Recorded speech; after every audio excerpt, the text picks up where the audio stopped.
G'day you mob, and welcome to this episode of the series that I'm doing with Jake Farr-Wharton and Gregg Savage from The Pouch, the podcast on political expressions. So today we're going to explain for you a political expression that is used in Australian English all the time. Don't forget to go and check out their podcast, The Pouch, if you want to learn about all things Australian politics. So guys, I hope you enjoy this informal, fun discussion. Three guys getting together, having a bit of a laugh whilst talking about Aussie politics and also trying to teach you some Australian English at the same time. All right, guys, so tap the currawong and let's get into it. All right, next one. Dog whistle politics. What on earth? Yeah, this is an interesting one because, to be frank, like I know that the definition is essentially when you say something but means something else, something covert. If you were to say something like they're taking our jobs. Well, what was the name of the guy? I think he was a Queenslander that went into Parliament and used the words "the final solution" in a speech, right? That was Egg. The guy that got egged on the back of the head. Yeah, I can't recall his name. Fraser Anning. Yes. But that was during his maiden speech to the Senate. Yeah. Which was a total accident. He didn't mean to use those words. And that's what I think Jake's getting at, right? Assuming that were the case, do you think a lot of the time dog whistle politics gets used in a sort of less than honest way where people aren't necessarily trying to infer something else, especially something... I don't know Fraser Anning that well. I don't know if he was really trying to... I think in the case of Fraser Anning...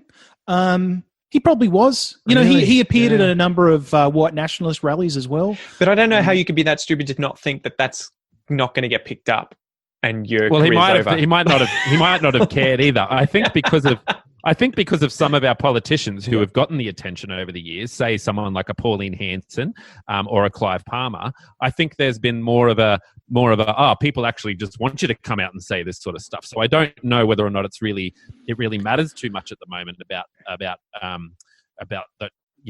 don't think you need to use the dog whistle. Yeah. What is it? Even a dog whistle, right? Because you're just saying it honestly. Yeah. I think it's more of a trumpet. In that case, that's exactly right. And I think in that case, it absolutely was. Yeah. And moreover, how do you, as an independent senator that stands for very little apart from a couple of things, how do you gain prominence in your political base, in the people who vote for you? How do you gain prominence in their minds? Well, you say something on a national stage that will allow them to hear, those very important things that you look for in a elected political official, i.e. the things that you align with the most. And in this case, it was some pretty racist dialogue some pretty historically significant and awful dialogue. He was trying to hint at, exactly. Don't forget, guys, the Third Reich, it's still coming. And I think it's also important to acknowledge that the guy got voted in on less than 12 votes. Yeah. Because of the political preference system in the Senate. And because of that, he had a tiny, tiny base, and he was only in for a couple of years. So normally it's 6 years in the Senate, in the federal Senate, but he was only in for a couple of years because he was brought in on a by-election that somebody lost. Do you want to mention quickly how that works, the preferences in voting? It's going to be very difficult in terms of the Senate because it is for those of you who have seen the Senate paper for the federal Senate. It is several A3 sheets stuck together. Yeah, it's a wide piece of paper, right? Keep extending your arms. Do you remember that movie Dave from the 90s? Once I caught a fish this big. Nobody remembers that. There's one Rotten Tomato rating on Rotten Tomatoes for that movie. It was a great movie, okay? I swear.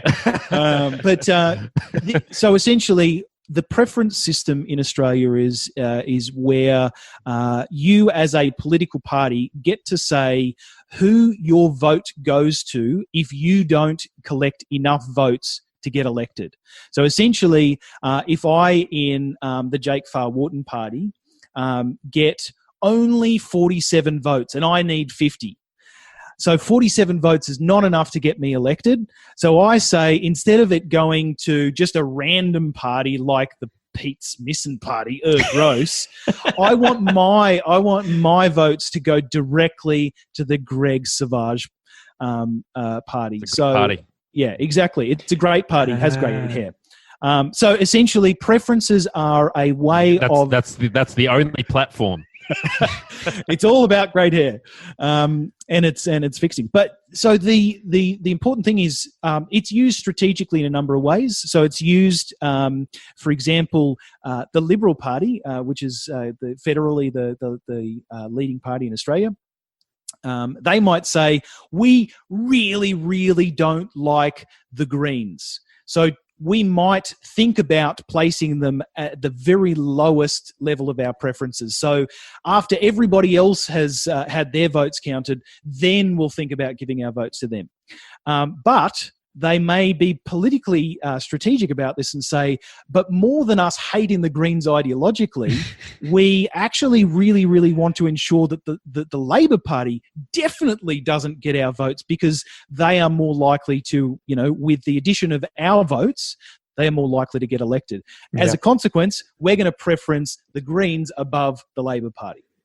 So it's like all the votes count. They have to count. Yeah, 100%. If except you don't get enough, except for the donkey votes. Yeah, but if you don't get enough, you have to pass them on, and as a party, you have to decide who gets those first. Yeah, exactly. It's like third grade when you're sitting around. You're all sitting getting picked for a team of sport. No, it's the you get the present and you got to take one and pass it on. It's pass the parcel, right? Pass the parcel. That's like that. I hated that. Everyone game. counts. Yeah, because I always lost. This is why fish and chips scares me all the time now.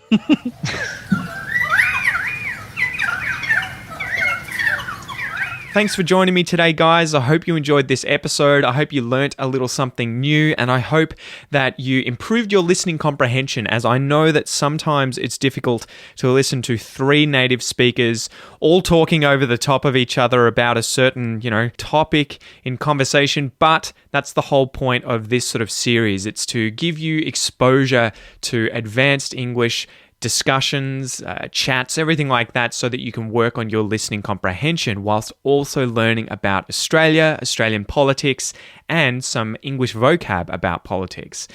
Don't forget to go and check out Jake and Gregg's podcast, The Pouch. You can find this via any good podcast application for free.